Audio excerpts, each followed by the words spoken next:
নমস্কার, জ্যোতিষ কণ্ঠ চ্যানেলে আপনাদের সবাইকে আন্তরিক স্বাগত জানাই। আপনি কি অনেক টাকা আয় করেন কিন্তু মাস শেষ হওয়ার আগেই মানিব্যাগ খালি হয়ে যায়? শত চেষ্টা করেও কি টাকা সঞ্চয় করতে পারছেন না?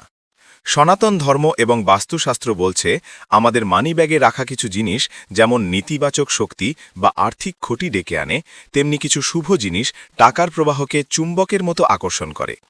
বন্ধুরা, আমি হয়তো খুব প্রফেশনাল ভিডিও এডিট করতে পারি না, সাধারণ স্লাইড শো দিয়েই আপনাদের জন্য এই ভিডিওগুলো বানাই, কিন্তু বিশ্বাস করুন আমাদের এই কথাগুলো এবং জ্যোতিষশাস্ত্রের তথ্যগুলো আপনার জীবনের জন্য অনেক মূল্যবান।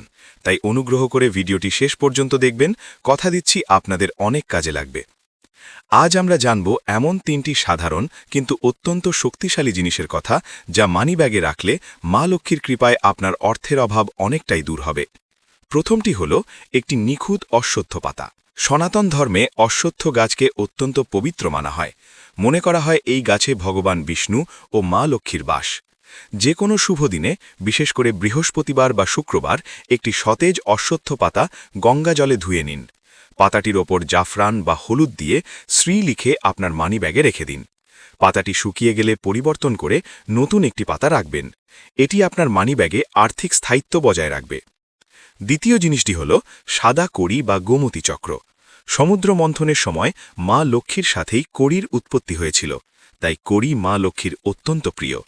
একটি ছোট সাদা বা হলুদ কড়ি অথবা একটি গোমতী চক্র যদি মানিব্যাগে রাখা হয়, তবে তা শুক্র গ্রহকে শক্তিশালী করে। জ্যোতিষশাস্ত্রে শুক্র হল অর্থ, প্রাচুর্য ও বিলাসের কারক গ্রহ। এটি আপনার জীবনে টাকার প্রবাহ বৃদ্ধি করতে সাহায্য করে।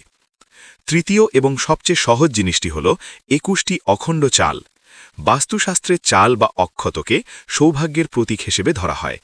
সামান্য একটু হলুদের গুঁড়ো মাখানো ২১টি আস্ত চাল একটি ছোট লাল কাগজে বা কাপড়ে মুড়িয়ে মানিব্যাগে রেখে দিন। খেয়াল রাখবেন চালগুলো যেন ভাঙা না হয়। এটি আপনার মানিব্যাগে অকারণে টাকা খরচ হওয়া বন্ধ করবে।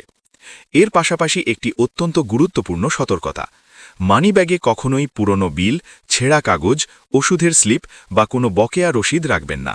জ্যোতিষশাস্ত্র মতে এগুলো রাহু গ্রহের অশুভ প্রভাব বাড়ায় এবং আর্থিক ঋণের সৃষ্টি করে। মানিব্যাগ সবসময় পরিষ্কার ও গোছানো রাখবেন। টাকাকে কখনোই দুমড়ে মুচড়ে মানিব্যাগে রাখবেন না, কারণ তা মা লক্ষ্মীর প্রতি অসম্মান প্রদর্শন করে। এই ছোট কিন্তু পরীক্ষিত বাস্তু টিপসগুলো মেনে চলুন, দেখবেন মা লক্ষ্মীর আশীর্বাদে আপনার আর্থিক অবস্থার উন্নতি হতে শুরু করেছে। আজকের এই তথ্যগুলো আপনার কেমন লাগলো তা কমেন্ট করে অবশ্যই জানাবেন। ভিডিওটি ভালো লাগলে একটি লাইক দিন এবং আপনার প্রিয়জনদের সাথে শেয়ার করুন। আমাদের জ্যোতিষ কণ্ঠ চ্যানেলটি সাবস্ক্রাইব করে এভাবেই আমাদের পাশে থাকবেন। ধন্যবাদ।